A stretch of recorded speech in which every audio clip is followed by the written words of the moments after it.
A very good evening. Welcome to ELITETV. You're watching Open Debate in English. I'm CHONGTHAM AMRITA, your host for tonight. And today we are going to be debating and discussing on the topic, the steps the government did not take. Over the last 18 months, Manipur has been gripped by unrest, marked by violence, division and despair. The government of India and as well as the government of Manipur appears to be paralyzed, leaving the public questioning whether their leadership is in a state of limbo or sedation. Despite widespread demands from civil society organizations and the public for decisive actions to restore peace and harmony, the response from the government has been limited to just speech and false promises. Now, meanwhile, violence persists, highways remain blocked, and internally displaced persons continue to languish in relief camps. Now, the key demands that has emerged from the public and the CSOs include the abrogation of the suspension of operation, removal of the 2 Kuki ministers, disqualification of the 10 MLAs, especially the 10 Kuki MLAs, restoration of law and order in especially Kuki-dominated districts and Kuki-dominated areas. Even the resignation of the chief minister has been called by some groups, and the rollback of new districts that was created in 2016, and this has come as a demand from the Naga groups. Now, even the removal of OFSPA is among one of the demands. Now, the demands just keep piling up, and in contrast, some people believe that even a president's rule is now the most viable solution to stabilize the state. With such diverse demands and pressing concerns, why does the government remain seemingly deaf to the cries of the people? Tonight, we're here to discuss the evident action and policy paralysis of the government in addressing the crisis of Manipur. And now to discuss and debate on this matter, let us take a moment to welcome our expert panelists for tonight. Our first panelist for tonight is Oja and SATYAJEET, a Bureau Chief, UNI. Oja, welcome to Open Debate. Thank you. Our second panelist for tonight is Oja NARENGBAM RAJIVKUMAR, founder, IRE, WANGJING. Oja, welcome to Open Debate. Thank you so much. And our third panelist for tonight is HIJAM CHANDRAKUMAR, advocate. Oja, welcome to Open Debate. Thank you, Amrita, for having me in tonight's discussion. Sure. Now let's start. I'll start right away with Oja SATYAJEET. My first question to open the floor is that since the beginning of the violence that has been ongoing since last year, there are a majority of a lot of Valley people that have been demanding the abrogation of SU. Now, SU is a major contention regarding the issues regarding especially the security forces, central security forces opening arms and also taking action against Kuki militants. Now, the thing is that the signatories of SU are just like, are they behaving like private armies of the drug lords in the Golden Triangle? Now, they are more of a trouble even before the conflict began in Manipur. So this SU agreement that was signed, that has been a major contention. And now, why is the central government dragging its feet in abrogating this particular agreement? Because the question that arises is, does the central government consider the SU groups as an asset in the geopolitics and also that is happening inside of Myanmar and also a party to the conflict in Manipur? Oja SATYAJEET, take it away. Oh, yes. Thank you, Amrita, and my greetings to both the other panelists and to all the viewers of ELITETV. I think I will first deal with the issue, why was the suspension of operation with the Kuki militants signed? The suspension of operation with the Kuki militants, it was signed to end the militant movement, the insurgency, if we use the word of the from the perspective of the Indian security agencies, to end the insurgency movement of the Kuki movements. When it was signed, we have to understand that the government of Manipur was not agreeing to sign the agreement at the very outset, and later they agreed to be a party of the agreement. And there was when the preamble was written, the government of Manipur insisted that the territorial integrity of Manipur will not be disturbed, and the Kuki militants will never demand that the territory of Manipur be disturbed. That is exactly written in the preamble of the suspension of operation with the Kuki militants. But the problem started when the agreement was signed, because when the Assam Rifles wanted there's some organizations which has just 10 members, 20 members, 30 members to be included as signatories of the agreement. Then after that, when it was signed, ultimately the number of organizations increased to 25. Earlier, when it was signed first, it was just 19 organizations. Now it increased to 25. When we sign an agreement, the rule should be that those insurgents, they should stop recruitment. They should not recruit. If they had stick to the suspension of operation, then they should not have done recruitment. They were conducting recruitments, violating the SU. So their organizations increased to 25, which the government of Manipur and the government of India agreed to. And we have about 40 organizations now, more than 40, about say 15 are in the issue. They are operating the suspension of operation. The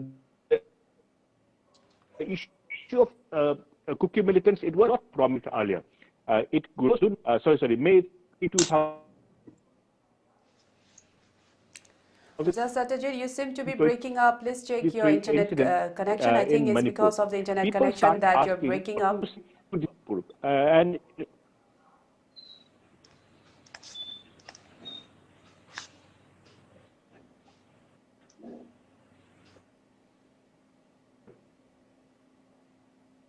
Ajay, can you hear me now?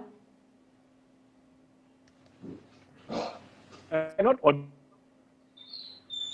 Oh, yes, I can hear. Yes, we can hear you. Okay, please continue, Ajay. I will come in the second round because I will just say. Oh, okay. When we signed the agreement, the number of organizations, it was supposed to decrease, but the number of organizations increased. That is the dilemma which we are facing. And the other issue is when the May 3 incident started, people started thinking that they had taken off, they had done a coup from the civil society and even the MLAs of money, because they were deciding what.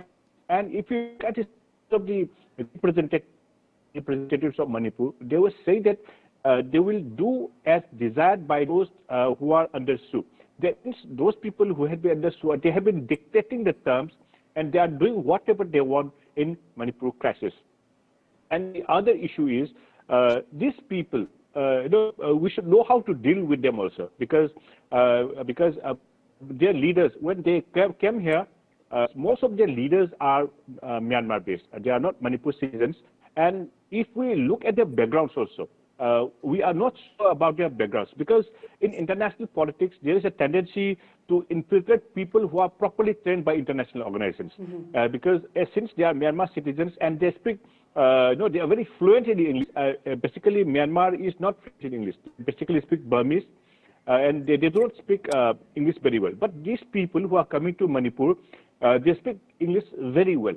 So it means that these people have been trained by some people which has an ulterior motive to disturb Manipur and ultimately India. And if you look at the developments, earlier they were simply saying that they want separate, administration. Then, it keeps on increasing. And if you look at the statement of our Mizoram Chief Minister also, his statement, even in international platform, it has revealed that they have a plan, a bigger plan to ultimately destroy this nation and to form a Jalangam. And this has been proved by various books which these leaders of the organizations, the other they have written, Jalangam, and if you look at all their memoranda and if you look at all their writings, they have indicated that they want, a bigger nation. And if you look at their statements also, for example, Mizoram. If you look at Mizoram is basically, say, 74% are Mizos, 73. And then the rest, 27% are Chakmas, Brus, Riangs. They have so many minorities also. But they do not speak about the minorities. They speak only about the Mizos, about the Kuki group. And if you look at the statements also, regarding the crisis in Manipur, if you look at the statement which was published in Hindustan Times and all, they spoke about problems faced by the Kuki-Chin people in Manipur.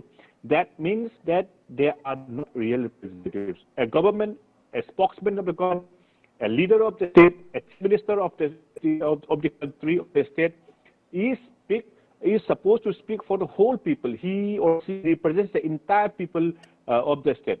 But their statesmen have revealed that they do not think about other people also. And if we look at it, we feel that because in Mizoram there is no, sir. It is about 50 to 52 per kilometer, whereas in Manipur it's from 120 to 130 people per square kilometer, according to 2011 census. So Mizoram has no land pressure, and their inflation rate at this moment is just 2.45%, and they can easily accommodate additional, say, 4 or 5 lakhs of the cookie jute in group from Manipur. And if they accommodate these people in Mizoram, and about the union territory, the other issue is these people don't target, try to disturb the harmony, peaceful, and even the peace process in Manipur. And if you, for example, in Mizoram, regarding units in Mizoram, or sorry, Manipur give state or to the people of Changma, because that is the internal affair of Mizoram. So we expect our neighbors, we expect our the leaders from other communities also to respect sentiment, to know the history of Manipur also, and to know what is the actual part. And in this aspect, coming to the other issue is, in this entire plan, the government of India seems to be not proactive to resolve the crisis, and they seem to be ignoring the problems the Kuki militants they have created, and they have not taken cognizance of the killings, the murder that they have done. And if you look at all the incidents from May 3, they started burning of a government office at 9 a.m. in the morning, even though they said that the entire rally was for against the maintaining a. That was just a just as an alibi. It was just an issue which they took up just to rope in our Naga brothers. And if you look at the Metro incident in the Naga areas, there was no crisis. The crisis started only in Churachandpur, Kampoki, and More, where the cookies are in majority presently. So we know that they had a pre-planned, form a bigger Jalangam to destroy the people of Manipur, the peace and tranquility in Manipur, and ultimately create problem in this India. And the response of government of India is also condemnable, and it is not acceptable by the people of Manipur. And if you look at May 3 started, government of India sending about they say 50,000, 40,000 troops. And recently, when 6 people were killed at RAJIVKUMAR, the very next day they announced that additional 50 to 90 companies of central security forces will be sent into Manipur. And after a few days, they've forgotten everything. What is the use of sending so much security forces when they are not doing anything? Their actual job is to go to the areas from where the firings are taking place, where the problems are created. So the government of India is also not taking up the initiative properly. And it has another issue, so because most of the cookie chain groups, they are very well established in all the central government offices, in the security agencies, because when people come from a neighboring country, their first job is survival. When they come here, their first motive is for survival. They want to get job so that they will be identified as a citizen of this country. So the first task will be to get a government job, and you will find that they have been very well entrenched in all the civil services, security, and everything. Assam Rifles, Army, because in Assam Rifles also, since it is a regiment for the Northeast, there's a quota for this Nagas and the cookies. They have a special quota, but the Meiteis, they don't have a special quota in Assam Rifles. That's why we do not find any Meitei in Assam Rifles, except the officers, because officer is an open examination. There is no quota in the officers examination. That's why we have the maximum number of officers from Meitei, but very few Meitei in Assam Rifles regiment as a soldier and the lower ranking group. That is the other issue.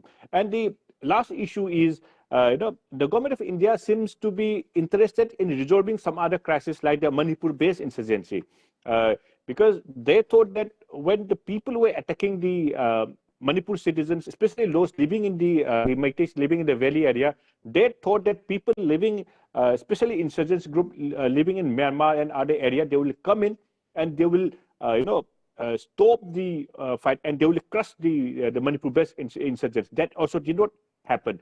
And so I think it has very well trained, and it has a multi-layer of problems which need special focus and special discussion. And I think this is the time that the people of Manipur, the civil societies of Manipur, the government of Manipur go to New Delhi and inform whatever they are doing. The only problem which the government of Manipur and the civil society suffer is we are not able to, for example, we do not have a proper website where all the crimes committed by the cookie groups can be uploaded. And if you look at the statements of the State Information Office, the Chief Minister's Office, or civil societies, and most of the statements given out by the civil societies, they are in Manipuri. It is not given in English. So we want that the civil societies, the government, they open a website where all the criminal activities, all the atrocities of the cookie people, those in suspicion of operation, it can be assessed by people living in other states. Only then we can start a media war also. And we lack in this field. I think Amrita, I think these are the areas where we lack, and we should improve it in the next few months. We should try to resolve this crisis. Thank you, Amrita. Yes, indeed, Oja. Very good point and very well put. Oja has highlighted how a policy, if poorly implemented, can be a catalyst behind such a large-scale conflict, having long-term consequences. Indeed, a very good point, Oja. I'll come back to it again in the next round. Now, moving on with this debate, I'll come to Oja RAJIVKUMAR. The thing is that there has been another big issue, a big demand from the people of Manipur that the government could have done initially. Now, it's been already 18 months. The thing that I've mentioned in my opening remark is the disqualification of the 10 cookie MLAs and also removal of the 2 cookie ministers, because we know that it is a fact, because the cookie MLAs and the ministers have been spearheading towards the balkanization of Manipur, which is against the interests of all the people residing in the state. Now, disqualification of the 10 MLAs does have some implications, especially constitutional implications. Now, leaving that aside, regarding the removal of the 2 cookie ministers, it is completely in the hands of the Chief Minister. Why is the Chief Minister not taking any action against the 2 cookie ministers that can be removed by his purely executive order? And in fact, this is now becoming a huge demand from the side of the public as well. Now, Oja, do you think that the Chief Minister's hands are tied regarding this matter? Do you think that he could have no say regarding removal of the cookie, especially the 2 cookie ministers from his cabinet? What do you think about this decision that the government can easily do but still have not done, considering the large-scale conflict that the 2 cookie ministers have been espousing? Oja, your thoughts? Oja RAJIVKUMAR, you're on mute. We cannot hear you. Okay. Thank you, Amrita, for the beautiful question. And I would like to give my respect to CHANDRAKUMAR and SATYAJEET, our today's panelist. It's a beautiful question. Our Chief Minister is at the moment, in my view, 10 cookie MLAs has been still on existence since the outbreak of this war, the civil war. So there is some fishy matters are going on, which is putting more puzzles to the people of Manipur on both sides. Now, two ministers, out of which is still holding the post, which is also very surprising. And there is a big question that even our Chief Minister seems helpless, because it is under the supervision of the Government of India. And the Government of India tactfully is under the surveillance. And I think, in my opinion, there is some sort of insincerity within the CM, Chief Ministers, and the Government of India, because they may be having an internal understanding, which they keep it somehow just to prolong the situation. Maybe they are waiting for the right time But right time, I think it's almost going to reach 2 years. I think this is a very critical condition. And people may be asking that how this 10 cookie MLAs still exist. And so the government of India may be on the sides of these cookie 10 MLAs and even including these two ministers. So there is, I think, in my opinion, they have a very good understanding just to see the situation when the situation is going to be overcome. I think the law is for everyone. The law is for everyone under the roof of Indian judiciary.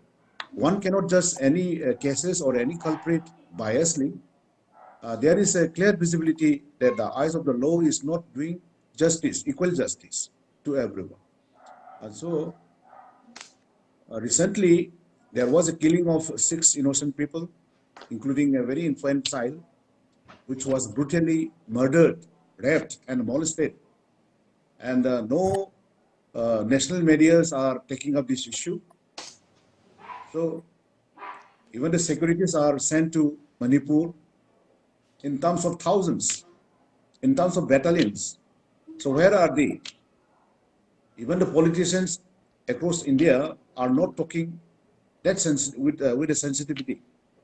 And even the bodies, the statutory bodies like so many NIAs or anything, they are not taking up this issue, but they are taking the steps in other sides biasly.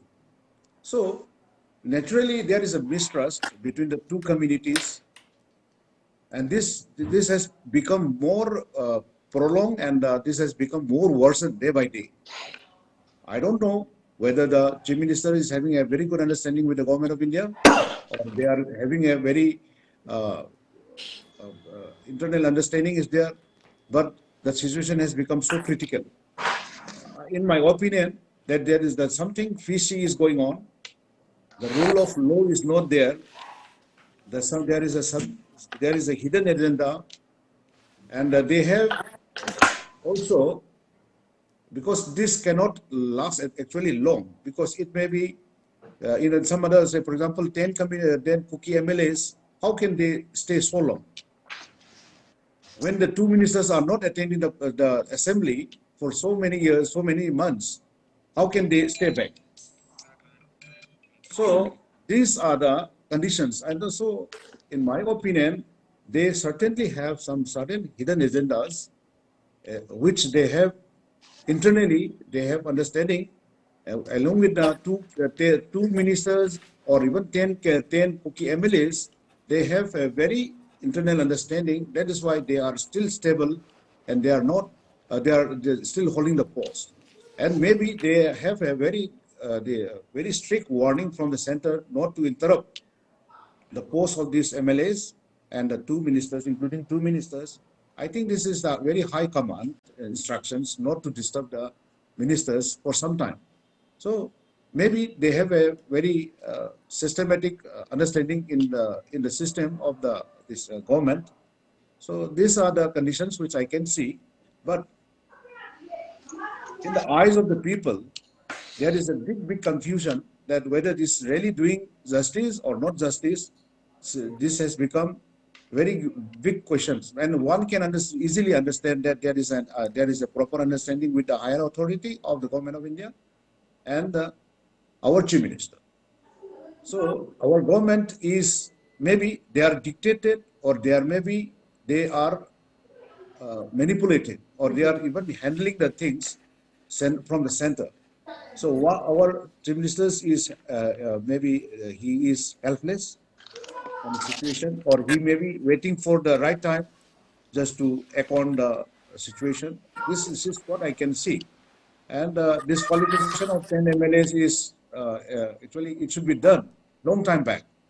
So it is it's almost 2 months, 2 years now. So it is already crossing the limit of the permitted areas. So I think there is a good understanding between our state government and the this government of India. This is what I can say in the first round. Very interesting point, Oja. I think you have raised the question of something fishy behind the scenes going on and a hold that the Koke MLAs and the ministers have over the central government, which is why we feel that the chief minister's hands are tied regarding this matter, because as you mentioned that the state government is waiting on dictates from the central government to act out or even plan out or even say something to the public or the media. So which again raises a very big and deep concern and issues if the state administrative machinery has completely failed. Now moving on with this debate, I'll come to Oja Chandrakumar, that now the outgoing former Chief Justice of the Manipur High Court, Justice Siddharth Mridul, has in fact in his own statement stated that the people of Manipur are now clamoring for the president's rule. The thing is that, do you think that his statement reflects the desires of the people in general, or do you think that he has been observing the crisis from a different standpoint with no vested interest in the state, and hence his statement can be considered as an observance that is in fact that could be one of the solution that many are now clamoring for, that it could be a solution for a solution in the state for resolving the crisis. Oja, what do you think? Okay, thank you, Amrita, for having me yet again. And greetings to all my co-panelists and to you and the esteemed viewers of the ELITETV. Amrita, I cannot with 100% certainty say that the opinion or the statement of the former Chief Justice of the High Court of Manipur, Justice Siddharth Mridul, reflects the sense of general public or not. In my humble opinion, my view, the opinion of the general public may not be material for consideration of its imposition of president rule in the state. Having said that, the general public echoes the very state of affairs in the ground, and which is very much pathetic. My co-panelist Rajiv has also stated that there is no rule of law, and I fully endorse his opinion and view. Yes, rule of law in the state went for witch hunt, and the violence, instead of declining, is increasing. Instances of killings and missing of persons, even from army camp, are still making headlines. Almost every government offices, both center and the state, are closed by the CSOs. And so, to my opinion, the constitutional machinery and the government machinery breaks down in the state. So that's why, in my opening remark, I said the opinion of the general public, though it may echo the very pathetic condition in the state of affairs in the state, however, may not find it material for the consideration of president rule. But with the failure of the state to impose its authority to those who are creating havoc in the state, this definitely makes sense that the president rule is there in the state. And in my opinion, if the current happening in the state do not qualify for imposition of president rule in the state in any form, then nothing else qualifies to impose the criteria for imposition of the president rule. And yes, the very deafening silence of the men at the helm of affairs in this at the center, that is Delhi, particularly that of Honorable Prime Minister of the country, says a lot. People have been shouting, people have been protesting, agitating. There are killings. There are more than 50,000 people are languishing still in relief camp. Yet people are still searching for the the voice that we so much urge to open, that is that of the Prime Minister of this country. And we all know that the state is reeling under the violence for the past 18 months so far. And in my opinion, they do not need rocket science to know and understand what is happening in the state. However, Amrita, for that PR, present rule matter, PR or not, the president rule or not in the state, this does not make much difference now, in view of the speech made by the Honorable Home Minister Amit Shah in the Parliament House in one of his speeches.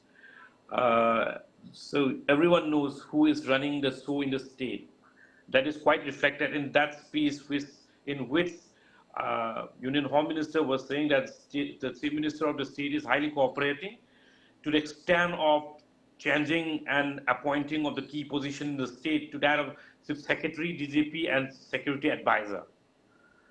And besides, it is now clear that there is a imposition of Article 355 of the Constitution of India. Now it is in operation. And yes, Government of India, the central government, in presence of the state, is in presence of a hand-tied state government, finds a handy alibi to conceal its deliberate failure in the state, or the other way around.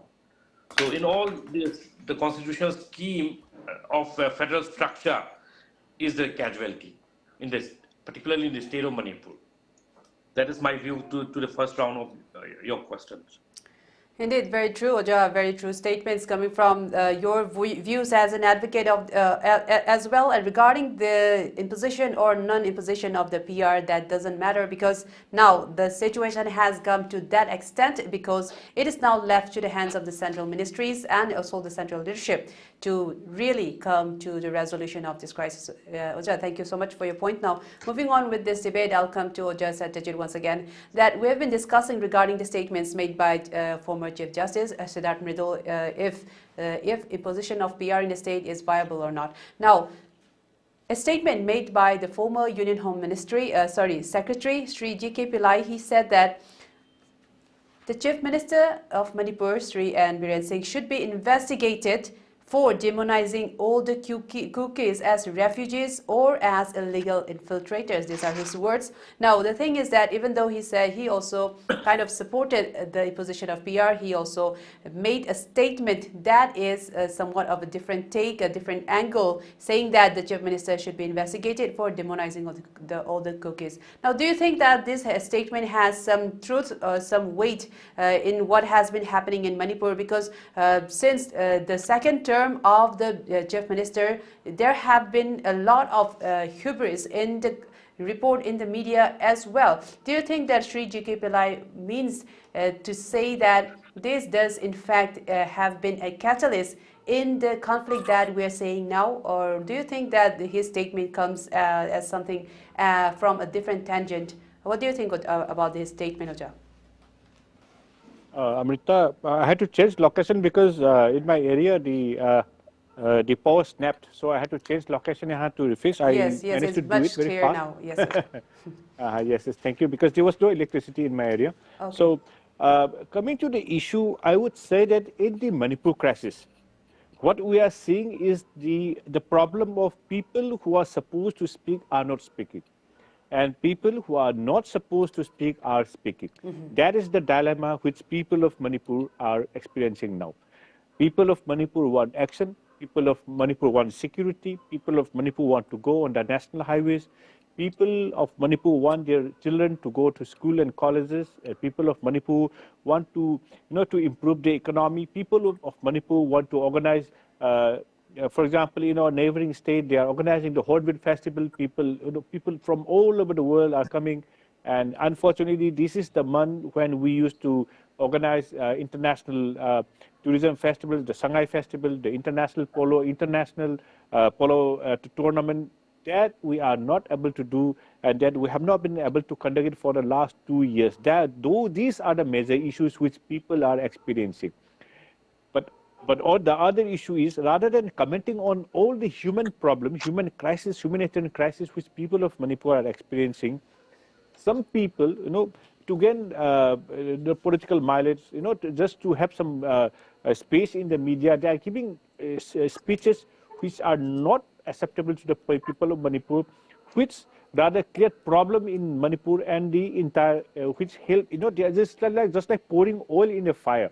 So I feel that this is the time when responsible people like the Prime Minister, the Home Minister, even the senior ministers, defense minister, those are the people who are supposed to speak. The chief minister. This is because this is the political issue. This is a security issue. And Mr. Pillai, whom you referred, he was a former bureaucrat. And if you look at his speech, or if you at his statement, I personally found that it doesn't even merit to be commented upon, because it came out from a mere person who did not have any influence or power, or who had little inkling of exactly what is going on in Manipur. And if he wants to speak, he can come down here and he can mix with the people. He can do some groundwork and speak from here, rather than speaking from New Delhi or from some other places. They can come down here and they can speak also. And the other issue is, Mr. Pillai also, he mentioned that whenever state leaders come to New Delhi, they demand fund for development and all. And in this aspect also, he is not government of India. He does not represent the government of India. When he was the Union Home Secretary also, he didn't represent the government of India. He was an official working to help the people of Manipur, or the nation as such. He was just handling the files. It is not his, it is not fit for him to say that people come to demand money or so. People of money, they lack development, they lack everything. That's why they go to center, because center decides everything. Money, even for the grant also, because earlier we used to get special plan assistance, now we don't get it. And if you look at the economy, using this platform, I would like to raise one issue which people of Manipur should also realize, because prior to the crisis, the Manipur economy was not so was stable. And if you look at the inflation rate of all our neighboring states, it is around 4 to 5%, 4%, 5%. And during the last 2 months, Manipur was second or third in the inflation rate in the entire country. It was closely behind Chhattisgarh and Bihar. Now Manipur has almost 10% inflation rate. If you look at the data released in October, Manipur is around 9.9 or around 10%. That means Manipur is the worst state in the entire country. During the last 18 months, the conflict has made Manipur, go deep. Manipur, the people of Manipur are suffering. These are the issues which Mr. Pillai or whoever are speaking, they should have dealt on this. And if you look at some other issue which he spoke and which you asked, when the Al-Qaeda crisis started, when the twin bombing started, Muslim friends, they had some problems. And if you look at the Khalistan movement, our Sikh brothers, they had problems going abroad, getting visa problem. This is a global issue. This we cannot deny.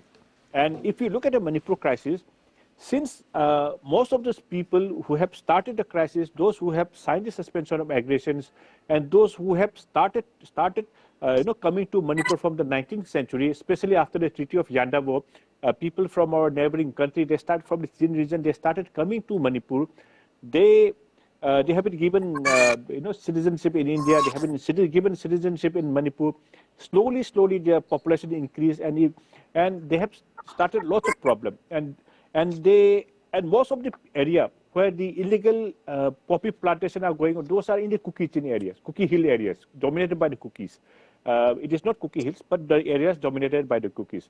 And if you look at the other trade, arms, illegal trade, they are all mostly Kukis. So when we refer to them, it all automatically comes. And people, the government of Manipur is not blaming the entire Kuki community. But when most of them are corrupt, when most of them are involved in illegal activities, so it is a tendency, to just like the Khalistan problem faced by our Sikh brothers, just like the Al-Qaeda problems faced by our Muslim brothers, those are the problems which they are facing. They can stop it by urging their fellow brothers, their Barathans, by asking them to stop poppy plantation. And if you look at the trend also, after this crisis, for example, in Kampupi, they had started poppy plantation. They had rushed in some Naga villages and they had forcibly started poppy plantation. In Chandel also, they had started poppy plantation on the 20th of November. Some poppies were destroyed, and last few days some poppies were destroyed by Manipur police, and about 150 personnel had to go in and destroy the poppy plantation in Kampupi. So it shows that during this crisis also they are still resorting to illegal drug poppy plantation.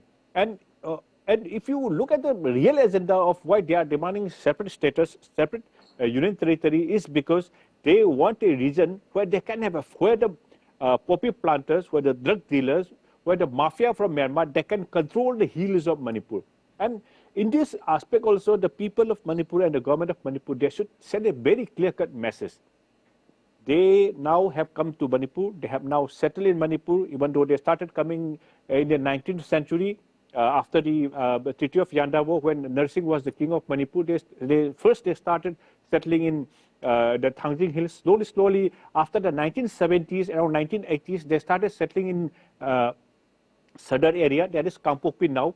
Now they are saying that this area are their homelands. And if they really love their homeland, they should go back to Chin Hills, because Chin is their homeland. And they should not come to somebody's house and they say that this is our house. This is unethical and this is not acceptable in human history also. It is just like infiltrating in somebody's house and claiming that it is their own. And people of Manipur have suffered enough. People of Manipur have seen lots of damages due to the activities of the illegal immigrants. And I think we should focus on how to eliminate these illegal immigrants and the poppy planters. We do not have any problems to those who came. Now, the government of Manipur says 1961, some organizers say 1951. And the people of Manipur have been very acceptable and they have been very, reactive, and they have been very helpful also. Because all our neighboring states, if you look at Nagaland, if you look at Mizoram, they have fixed 1951, whereas Manipur has fixed 1961. So Manipur has given 10 years additional gap. Even in this, they have problem. And if the other issue is, whenever Manipur government try to do some action against illegal immigrants, there will be always crisis in Kampupi district and Churachapu district. Why? Because there are more illegal immigrants there. And if you look at the recent statement given out by the Information Department, Government of Manipur, it quoted two scholars from Kuki who said that 80% of persons staying in Manipur, especially Kuki, they will be treated as illegal immigrants if we take 1961 as the cutoff year. So it shows that majority of them, and because if you look at the number of villages which have increased, in the entire Manipur Valley, the number of villages increase is less than 50, whereas in the Kuki Hills, Kuki-dominated areas, it is around 1,000, where among the Naga friends, it is less than 100. It shows that they have a tendency to, annex land, to sit the show of expansionism, fascist ideas. So, Amrita, this is the time. The time has come for all of us, the civil society, the intellectuals, the students, the women, because our society seems to be fractured. Our civil societies seems to be suffering from an inability to work together. That is a dilemma, and that is very unfortunate. So, as a journalist, as a citizen of this country, I would like to appeal to our civil societies, to the government, at least unite at this juncture and help the people of Manipur improve the economy, organize the festivals, and make Manipur move forward. Thank you, Amrita. Indeed, well said again, just SATYAJEET. Now, moving on with this theme, as we are in the heat of the debate topic now. RAJIVKUMAR, my question to you is that now we have heard from our panelists as well regarding all of the statements given by all of these personalities in the central department and also from the judiciary. Now, the thing is that in the last few days, the NIA, the National Investigation, is now in the news for many reasons. They have also taken up the 3 cases related to the GOVT killings, and also a report from the NIA has also come forth saying that the issues, that the conflict especially that's going on in Manipur has a foreign hand. Now, putting all of this together, and the thing regarding the National Investigation Agency is that now there are also some FIRs that have been registered within the NIA against some Meitei as well as Kuki militants or armed leaders, so to speak. Now, there has been some action against these FIRs from some communities as well. The thing is that regarding the NIA, this is one of the agencies that cannot be influenced by politicians or even both in the central or the state governments. The thing about NIA is that they do hold themselves in high regard as they, in their integrity, in the way that they handle all the cases. Now, there are a lot of cases prior to the 3 cases that's most recent. There are a lot of cases that are being taken up by the NIA, and in fact, there are some hearings that is going to be seen in the next few weeks even.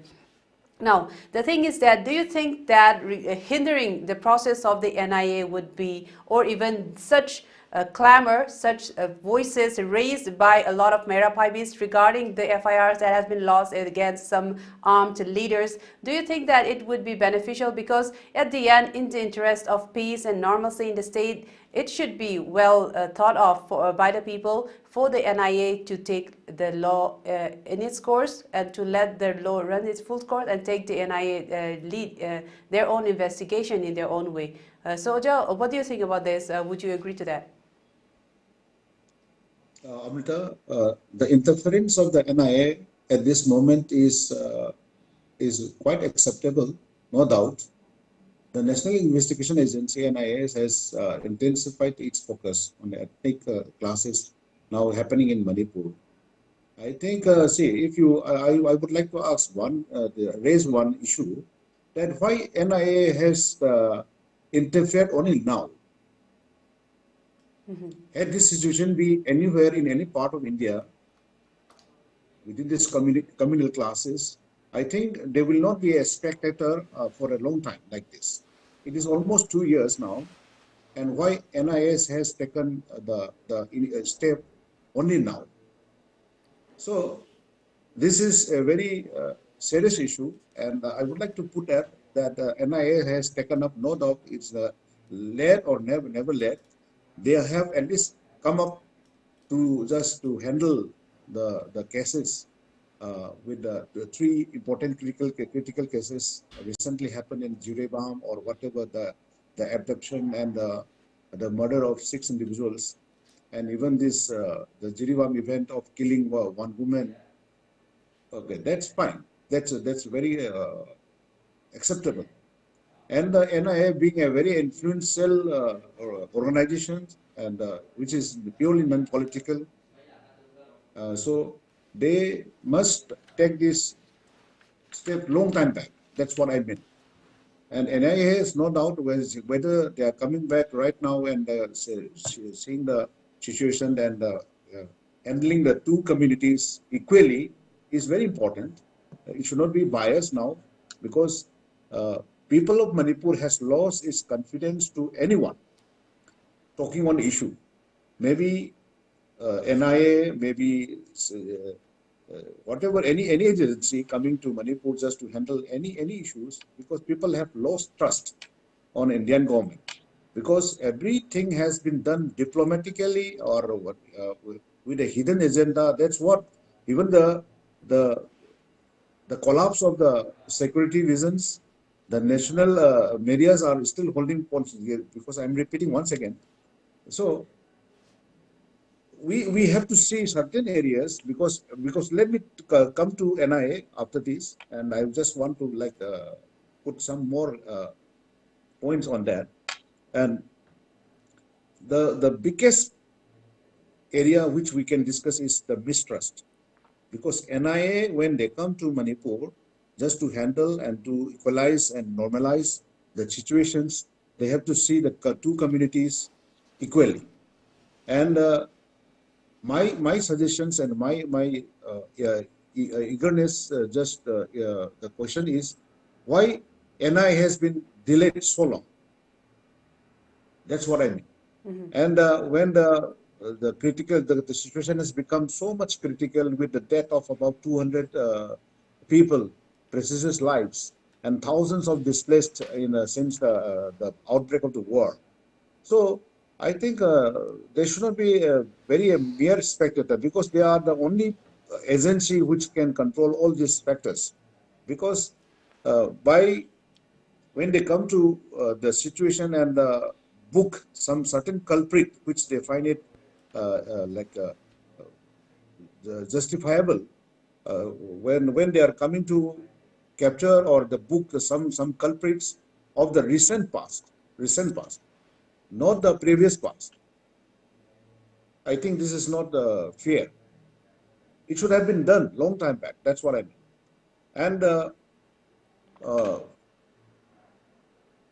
the violence of Manipur has happened since May 3rd, and since the outbreak of this war, between the two communities, the population has now displaced, and so there are so many severe killings and so many unwanted, unwanted violence, which is beyond human, barbarian. So many things happen. So why so much delay? This is my question. And being an NIA and the non-political organization, I think they should come long time back just to settle the program, the situation. And had this been in any part of India, I think there should not delays in such in terms of months and years. It is almost now, May means it is almost 1.5, almost 18 months to almost, it's going to be 2 years now. So I think, nevertheless, they are coming right now, and let them do the justice. That's fine, fair and fine. And they have to see in a balanced way, not the partiality or the biased form of justice is expected from them, because they are the very concrete organization, and they can detect and they can find out the real situation, the real culprit, and they can also book and bring the justice at this moment. That's what I am expecting from them. But my sincere question is, had this NIA interfered just after 15 days or 20 days since the outbreak of the war, I think that this critical condition would have been somehow monitored and stabilized. That's what I can say. Thank you. Yes, indeed. I think, Oja, also regarding the GOVT killings, I think the NIA came into the picture only when the state cabinet led by the chief minister handed over the case to the NIA, and then they have started the case, I think, regarding this matter. Now, but indeed, I think you made a good point, Oja, regarding why the NIA has taken so many delays and came in so late at such a juncture when the case in Manipur, especially the conflict, has been ongoing for almost 2 years now. Now, moving on with this to Oja Chandrakumar, the thing that regarding cases that take so long, I'd also like to bring up the case of NARENGBAM and HIJAM that have also sparked a huge public outrage when the reports of them missing and also reports of their photos being circulated on social media of them of their dead bodies, and it really did spark a huge outrage amongst the students, amongst all the valley peoples, and it was also one of the worst conflict that could be seen in Imphal Valley in terms of rallies by students as well. Now the thing is that the mystery behind the bodies of these two teenagers still continue to be a big question. And recently, on July this year, the parents of those two kids met with the former governor, Anusia Uike, and asked that the mortal remains of these two kids be handed over them, or even let them know of where they could if they could get the mortal remains of the two kids. And the former governor gave them a statement that it could be that doubt the DGP, and the DGP said that he will have a talk with the security advisor, and then the security advisor and all the higher ups said that it could be they could give a report to them by 28th July. Now, so many months has passed since then. We still don't have a clue about the mortal remains of the two kids. We know that the case has been taken up by the CBI, and I think that a person has also been caught in relation to this case. Now we also have a lot of evidence regarding video footage and also the phone that was held by the girl. So there are a lot of things that could have nabbed the culprits by now and even asked them to bring out the mortal remains of the two kids, because there still remains a big mystery in this whole conflict. Now, Ojo, on that note, do you think that what could have happened, and also why so much delay in this case? What are your thoughts on that, Oja? What could the government have done is the question. Oja, you're on mute again. Amrita, before coming to that, I would like to supplement to my first opinion on the first round of the questioning. Okay. Regarding the erosion of the federal structure, which I would like to add a little. Sure. As all we know that now it is now open that 7 BJP MLAs, including 2 cabinet ministers from the Kuki communities, are demanding separate administration, which creates this Manipur mayhem, displacing thousands of people, killing hundreds of people, injuring lots, and so these 7 Kuki MLAs, including 2 cabinet ministers, the state BJP leadership is yet to take a single action against them, number one. Then, second, for the disqualification, that it is purely on the prerogative of the speaker, and this is also yet to be done. And then third, dropping of the cabinet minister, which my co-panelist has also mentioned, that it is purely at the hands of the chief minister of the state. That is also not yet done. So that's why with all this, it is quite clear that the Honorable Shyam Biren is not running the show in the state. The Union Home Minister, through him, is running the state. So that is my supplement on the question of erosion of the federal structure in the state. Then coming to your question in this round, Amrita, like the less we comment on a pending investigation is better. But having said that, I'd like to opine that our opinion based on conjectures or surmises won't be any help. But there are cardinal theory if investigation is based on circumstances, evidence, or otherwise. See, the Central Bureau of Investigation or the NIA are country's premier investigating authority or agency. The matter is pending investigating. The matter is pending investigation with the said agency, that is CBI. It is not a case, as you quite rightly said, that there are evidences like the phone of the girl or the picture that surfaced in the social media. So it is not a case that the investigating agency is completely clueless in respect of the this investigation for the disappearance of the 2 individuals. And regarding the mortal remains of these two individuals, Hemanjit and Ntwengambi, I would like to, in my humble opinion, that recovery of the corpse or the dead bodies is not sine qua non for bringing a logical conclusion in a case like the present case in hand, or for convicting the culprits on a charge of murder. so to say, it is not an absolute condition for securing conviction of the culprit in the case that is the recovery of the mortal remains. Yes, the sentimental and the emotional attachment in respect of the recovery of the dead bodies or one is one thing, but in terms of investigation, I really don't feel that is not going to make any difference if the investigating authority is investigating in all the chain of event, and there are other circumstances, other evidences, as you rightly pointed out, and the last in theory is there, and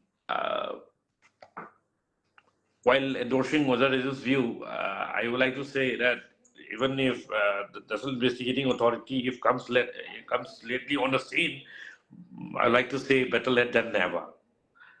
So this is my opinion in respect of the two kids who went missing and their bodies is yet to be recovered by the investigating authority. Yet there are arrests of some few culprits. This is one of the major breakthrough in the investigation. Let us hope that the investigating agency investigates the matter in its letter and spirit of investigation to see that justice are delivered to the family of those two victims. Very good point that as swiftly as it is done, I think there will be a better justice that is served to the people and even to the whole of the people of Manipur. I think on that note, we will have to wrap up today's episode as the time have come to an end, although there are a lot of questions that I would like to ask to our panelists and also argue and discuss a lot on matters that are of importance to the state, and also regarding the topic, the things that the government could have done in order to resolve or even take this conflict in a different direction. Now, on that note, I'll wrap up today's episode. I'll also like to thank our panelists for joining us tonight, Oja RAJIVKUMAR, Oja CHANDRAKUMAR, and also Oja SATYAJEET for joining us and being with us today. Thank you all once again.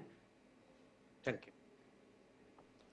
I would also like to thank our viewers for tuning in tonight. We will be back again next Monday with more exciting and engaging topics. Until then, have a good week.